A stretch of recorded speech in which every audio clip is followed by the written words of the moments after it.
بسم اللہ الرحمن الرحیم۔ دوستو، لکھنؤ سے مرزا تغرل ہیں، انہوں نے ایک سوال بھجوایا ہے۔ آئیے پہلے وہ سوال سنتے ہیں اور پھر آ کر جواب دیتے ہیں۔ عبدالباسی صاحب آداب، میں لکھنؤ سے مرزا تغرل آپ کی خدمت میں ایک سوال پیش ہے۔ آپ نے اپنے پچھلے پروگرام میں کہا کہ ہندوستان کشمیر میں ڈیموگرافی چینج کرنا چاہتا ہے۔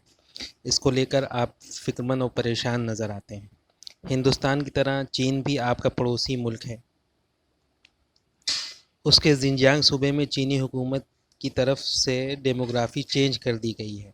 آج وہاں کے اصل باشندے آبادی کے تناسب کے لحاظ سے اقلیت ہو گئے ہیں، اور اس اقلیت یعنی اس مارجنلائز کمیونٹی سے آپ کا وہی رشتہ ہے جو رشتہ آپ کشمیر کے تناظر میں ذکر کرتے ہیں۔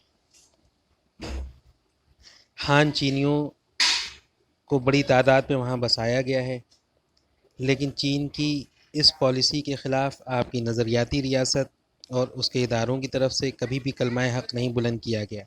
آخر کیوں؟ کیا یہ دو پیمانے نہیں ہیں؟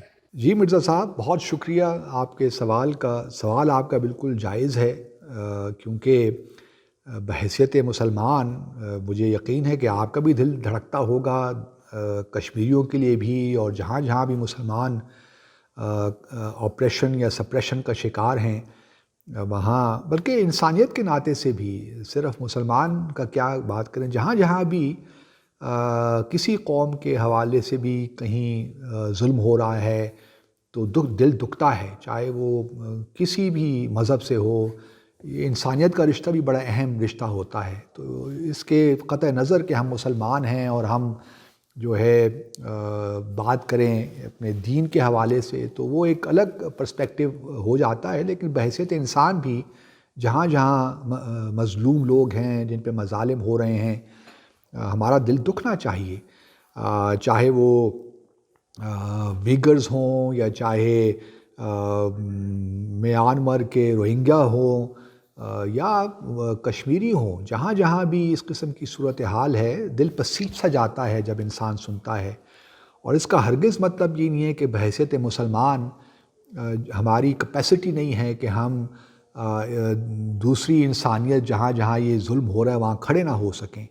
جہاں تک کشمیر کا تعلق ہے، دیکھیے یہ اس کو میں اٹس این امپورٹنٹ ایشو، کیونکہ یہ پارٹیشن کے وقت سے چلا آ رہا ہے، اور یہ کوئی آج کی بات نہیں ہے کہ ہم نے کشمیریوں کے ساتھ ہم کھڑے ہونے کی بات کرتے ہیں۔ یہ تو 1947 سے ہم ان کے ساتھ کھڑے ہیں، جب سے بھارت نے آکوپائی کیا، اور ہم کشمیر کے لیے اپنی آواز اٹھا رہے ہیں۔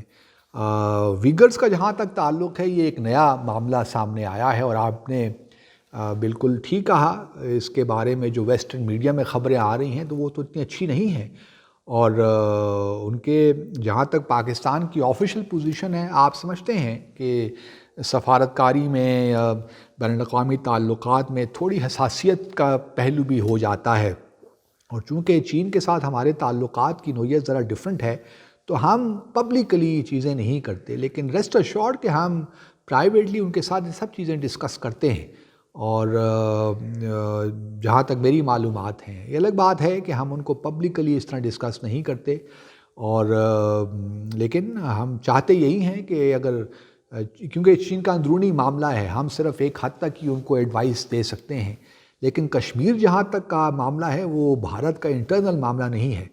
یہ ایک ایشو ہے جو پاکستان اور بھارت کے درمیان ہے، اور اس میں کشمیری جو ہیں ایک بڑے میجر اسٹیک ہولڈر کے طور پہ ہیں، تو یہ موازنہ بھی شاید درست نہ ہو سیاسی اعتبار سے، میں سمجھتا ہوں، کیونکہ کشمیر کا تنازع تو بڑے عرصے سے چل رہا ہے۔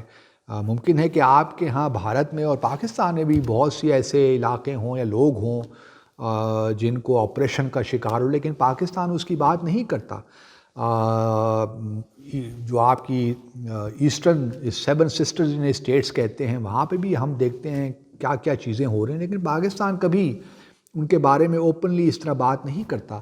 کشمیر کا معاملہ ذرا الگ ہے، کشمیر ایک تنازع ہے، اور اس وجہ سے پاکستان کی پوزیشن یہ آج کی نہیں ہے، بڑے دہائیوں سے ہے، تو وہ موازنہ بھی شاید مناسب نہ ہو۔ لیکن بحیثیت شخص میں سمجھتا ہوں ایک انسان کے جہاں جہاں بھی مظالم ہو رہے ہیں لوگوں کے خلاف، ہمیں اس کے خلاف آواز اٹھانی چاہیے اور بھرپور طریقے سے اٹھانی چاہیے. لیکن بین الاقوامی تعلقات میں بھارت ریاستوں کو احتیاط سے کام لینا ہی پڑتا ہے، چاہے وہ پاکستان ہو، بھارت ہو، چین ہو یا کوئی اور ملک ہو. جو جس نوعیت کے تعلقات ہوتے ہیں ان کا تھوڑا بہت بھرم رکھنا پڑتا ہے. اور میں سمجھتا ہوں کہ اگر یہی سب لوگ یہی کرتے ہیں، تمام ریاستیں یہی کرتی ہیں، تو پاکستان کوئی انوکھا ملک نہیں ہے. ہم بھی دوسرے ممالک کی طرح اپنی فارن پالیسی کو کنڈکٹ کرتے ہیں. گو کہ خالص دین کے نقطۂ نظر سے اگر آپ دیکھیے تو آبویسلی آپ جانتی ہیں کہ ہمدردیاں ہماری کہاں ہونی چاہیے. لیکن ویگرز کا مسئلہ ایک کمپلیکیٹڈ ایشو ہے اور وہ ایک اندرونی معاملہ ہے چین کا. تو اس لیے بجائے اسے کہ ہم اس پہ اوپنلی بات چیت کریں تو ہماری پریفرنس یہی ہے کہ ہم اس میں آپس میں بات چیت کر کے ان کا پرسپیکٹیو لیتے ہیں یا ان کو اپنا پرسپیکٹیو بتاتے ہیں. تو اتنا ہی ہے اس حوالے سے، اس سے زیادہ میں اور کیا کہہ سکتا ہوں. لیکن آپ کے سوال کا بہت بہت شکریہ.